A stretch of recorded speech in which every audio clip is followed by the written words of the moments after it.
Hello and welcome to the Birds and Braves podcast. I'm Luke Winstel. Thank you for tuning in, and today I'll be talking about the Atlanta Hawks and giving you part 4 of 4 of the Building Block series, where I'm talking about the young players and the young pieces the Hawks are building around. And part 4 features DeAndre Bembry, a Hawks first rounder last season out of St. Joseph's.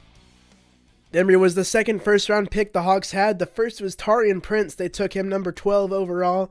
I did an episode on him. Please go back and check it out if you haven't already. But for this episode, I'll talk about DeAndre Bembry, and I'll start off by giving you his stat line.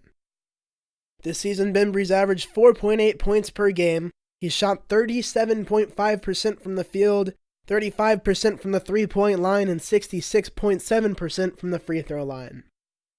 He's averaged 2.3 rebounds per game, 1.4 assists per game, 0.7 steals per game, and 2 turnovers per game, which is the 4th most on the team.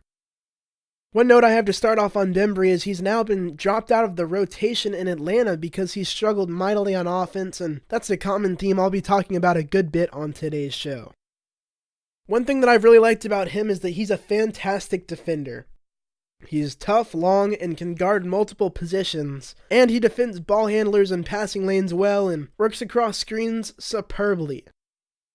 Unfortunately, Bembry at this point is mostly a one-dimensional player, and his offense has yet to match his incredible defense.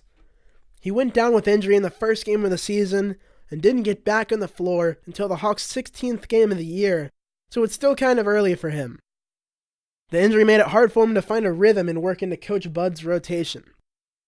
Offensively, he's a phenomenal passer and can get himself to the basket in the half court.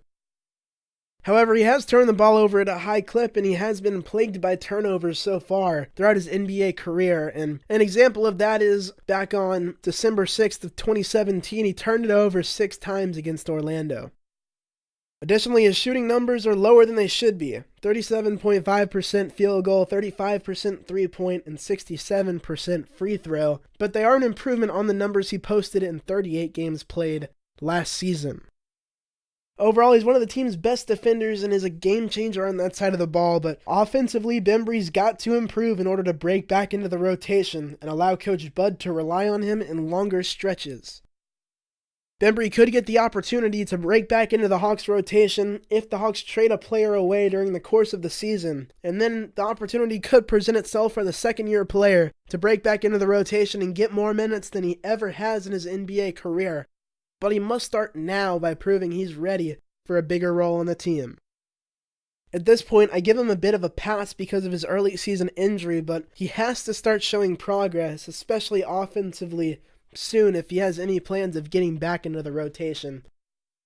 And I mentioned Bembry's in his second year, but like Taurean Prince, this is kind of a rookie year for Bembry, just because last year only played 38 games, and it was just fragments of those 38 games. He didn't start, he didn't play the entirety of a game, or even really good minutes, solid minutes in a game. So for Bembry, this still has elements of a rookie year for him. So he does have a lot of time to keep developing, but he's got to start showing signs that he's improving offensively, because the Hawks can't have a guy like Bembry move into the rotation if they're that one-dimensional. And of course, with the Atlanta Hawks and Coach Bud and their staff, they do a great job developing players, and I almost expect to see Bembry develop into a very good player in the future for Atlanta, so watch out. And for some other guys, some lesser-known guys, and some players that a lot of you out there may not have heard of, they're new faces. One of them, Isaiah Taylor. And it's going to be interesting to continue to watch him this season to see if he makes himself a long-term option at the backup point guard position. But if not, he'll likely not be back next season. But if he is, he's a very intriguing option going forward. Another interesting player to watch is Tyler Kavanaugh, and he's a guy that has to prove he can defend and rebound enough to earn minutes to make an impact with his stellar shooting. He's a spot-up shooter for Atlanta, but he's another guy that can't be one-dimensional if he expects to get playing time, and also if he expects to come back and play in Atlanta next season. Also, Malcolm Delaney's had some good performances lately at the backup guard position, and Tyler Dorsey's another guy, a second-round pick out of Oregon for Atlanta, that's going to be a guy to watch whenever he gets the opportunity to play because he's a guy that can electrify. In closing, the Hawks are a young team, and a near majority of their roster is still trying to break into the league and prove that they belong on an NBA roster. Atlanta and new GM Travis Schlenk have done a good job thus far in the rebuilding process and have a number of high upside players that are very fun to watch.